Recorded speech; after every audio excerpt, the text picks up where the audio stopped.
والله يدعو إلى دار السلام ويهدي من يشاء إلى صراط مستقيم. Bismillah, alhamdulillah, and welcome to this episode of Beauties of Islam. I'm Yusuf Estes, and for the next few minutes I'd like to talk to you about one of the biggest of the beauties of Islam that has struck me as being probably the best of answers to the human being. When people come to this point or conjunction in their life, and they say, why are we here? How did we get here? What's it all about? And what is the purpose of my life? And that's what we want to talk about on this episode of the Beauties of Islam. What is the purpose behind everything? First and foremost is to establish that there is a God. Now, we have done a number of programs about that to prove, even scientifically, beyond any shadow of a doubt, Allah exists. There have been scientists who have also come to this same conclusion. But then there are always going to be those who will say that, yes, but according to my logic, I don't understand. I don't see how you can believe in a God. According to my logic. In our other programs, we've discussed this too. But human logic only goes so far. According to the human logic, just 500 years ago, most of Europe was convinced the earth was flat. They didn't know that the Quran had already said it was round 1,400 years ago. But what about 2,000 years ago? What did the people think about the earth? Human logic, you look straight out and the earth looks flat. You don't really see the curve, do you? No, you don't. So how far can you go with human logic? And stop and think about this. According to our logic, if we had to use just this and not know some of the scientific discoveries, there are a lot of things that, well, just wouldn't work. I remember, for instance, when I was going to school many years ago, they told us according to the aerodynamics of the bee. Now we're talking about a honeybee, zzz, little bee, right? Nahl, they call him in Arabic. And this little guy, he's kind of fat, kind of big, and he has tiny wings on him. And they said, according to their logic, according to the aerodynamics that they understood of flight, the bee can't fly. I said, the bee can't fly. I was a little boy. I was thinking, the bee can't fly according to your books, according to your teaching, according to your aerodynamic design. A bee can't fly. I said, it's a good thing the bee can't read, because if he read the book and found out he couldn't fly, he'd have to walk to all of the flowers. Human logic? Human logic is nothing more than a reflection of the current mode of thought of the day. People at the time of Plato and Socrates and the great thinkers of old also thought that they knew everything there was to know about everything. But if you want to insist on human logic, I will allow that in our conversation simply because it's logical. And at the same time, I'm going to ask you a question. Who was it, in fact, in the very beginning that came out with this concept of logic anyway? Human logic, the brain, the way we rationalize things, the way we understand things came about from who? The very people I just mentioned. Socrates, Plato, those thinkers. And guess what? You want to accept that? Do you accept it? Yes, they came out. They were the great thinkers. They were the great theologians. Good. Did you know that each and every one of them came to the conclusion there is God? So you want to talk about that? Well, they said it. The people that you're thinking are so great, so brainy, so brilliant, according to their rules of testable evidence, God exists. Then what are you going to say now? So it wouldn't be logical now for you to deny that, would it? If you're going to say I use logic, well, logic says God exists. Now what are you going to say?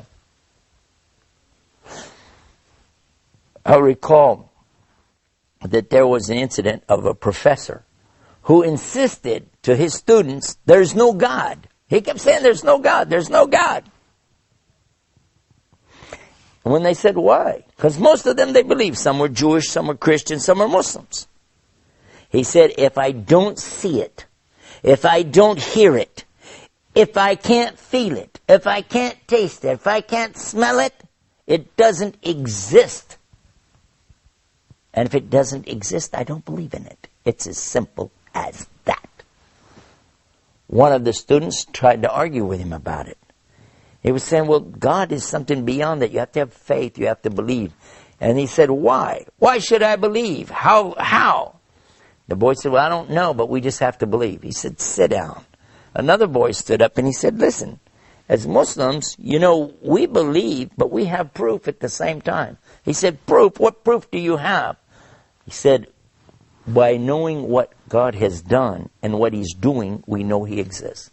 He said, what? What are you talking about? He said, sir, can you see electricity? Well, no, but it still exists. Ah, true. Sir, he said, are you able to hear everything? He said, yes. He said, wait a minute. Aren't there sounds that some animals hear that we can't hear? Well, yes. Okay, now there's two things. One, you can't see. One, you can't hear. But you still believe in it, don't you? Well, yeah, but I have evidence. I have scientific evidence. Okay. Now I ask you another thing. Sir, is there such a thing as heat? He said, of course. Everybody knows there's heat. And we measure it as BTUs, British thermal units. He said, sir, is there such a thing as cold? He said, yes, there's such a thing as cold. He said, sir, there's not such a thing as cold. There is no cold. What? What are you talking about? I'm sure you'd like to know the answer to that too. So when we come back from the break, let's find out what the student meant when he said there's no such thing as cold, and then find out how that relates to the rationale of the human and how we can prove there's God. Right here on Beauties of Islam. Sit tight. We'll be right back. Islam is keeping up the pace. Islam is for every race.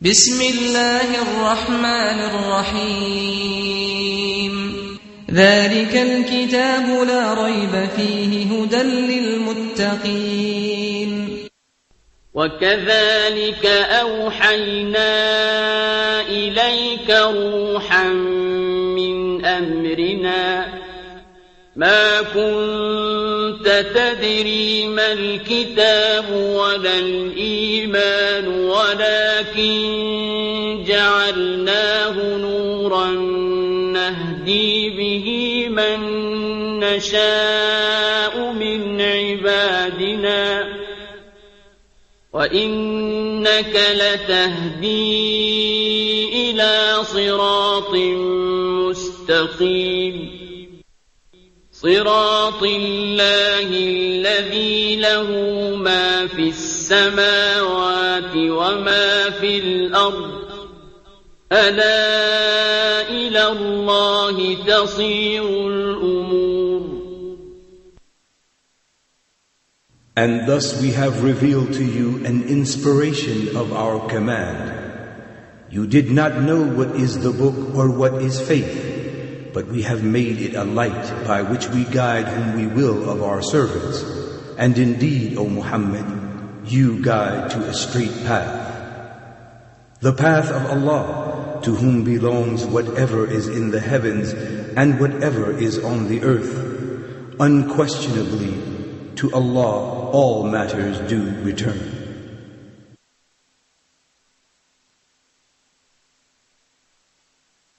Islam is keeping up the pace.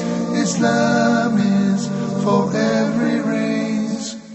Bismillah, alhamdulillah, we're back and you're watching the Beauties of Islam. When we went to the break, I was telling you a story about a professor and some of his students. The students are believers, Christians, Jews, and Muslims, but the professor is the atheist. He doesn't believe anything, and he keeps talking about his rational mind, his logic, his common sense, and he's insisting that there's no God based on all of this. In the discussion, though, one of the Muslim students actually asked him to reconsider some of the things he's saying. Because the professor says, if I don't hear it, I don't see it, I don't smell it, I don't taste it, I don't feel it, I don't imagine it, it doesn't exist. The student asked him, though, what about electricity? Do you see electricity? No. He said, but it exists. Well, yeah, you can see the effects of it. True. And what about sounds that animals hear that we don't hear? They're still there, even though you don't hear them. Well, yeah. But then he asked him a question about heat. He said, yes, heat exists. We can feel heat. And he said, what about cold? He said, of course there's cold. He said, hold on. Actually, there's no such thing as cold. What? And that's when the professor started to get really crazy. He said, are you nuts? Of course there's cold. Don't you know what it is to be cold? You go outside and it's cold outside and you... He said, sir, that's a concept that we have of our feelings, of our skin temperature.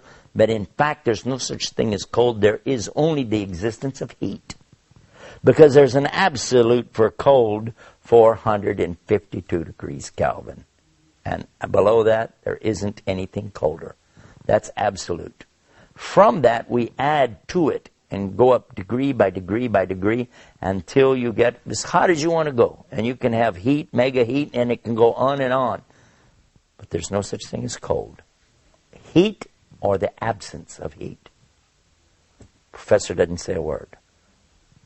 Then the student said, sir, is there such a thing as light? He said, are you crazy? Of course there's light. Look around you. How do you see me right now if you don't know about light? He said, you're right, sir. There is light. Is there such a thing as darkness? He said, where are you going with this? Why are you wasting my time? Of course there's darkness. He said, no, there's not. What? If you turn off all the lights and the sun's not up, you're going to be in the dark, yes or no?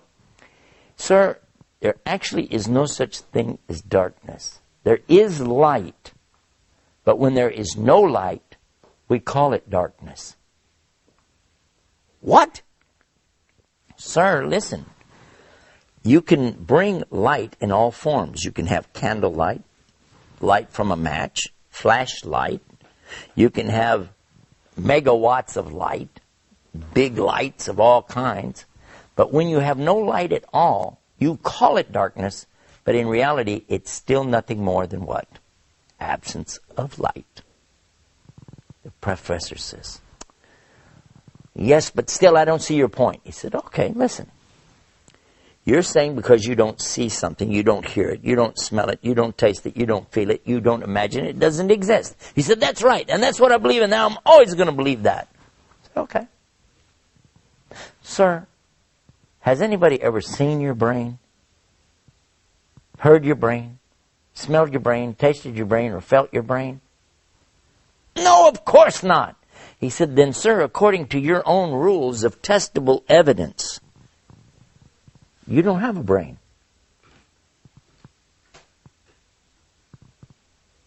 And this is what happens, you see, when a human being tries to take their logic too far.